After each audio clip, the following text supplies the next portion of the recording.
جو نبی صلی اللہ علیہ وسلم ان کے پاس ایک قریش، اس نے کہا جی قریش کی لڑکی نے چوری کی ہے، اس کو معاف کر دیں، قریش کی لڑکی ہے۔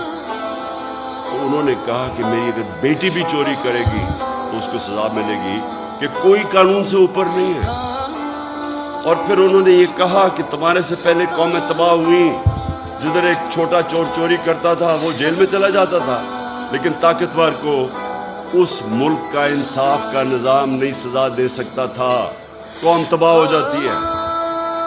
یعنی کہ جس قوم میں انصاف نہیں ہوتا وہ تباہ ہو جاتی ہے۔ جو حضرت علی رضی اللہ تعالیٰ نے کہا کہ کفر کا نظام چل جائے گا، لیکن نا انصافی اور ظلم نہیں چل سکتا، ظلم کا نظام۔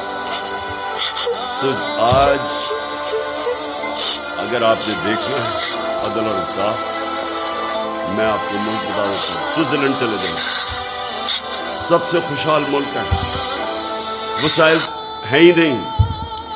پاکستان میں اللہ نے اتنی نعمتیں بخشی ہیں وسائل کے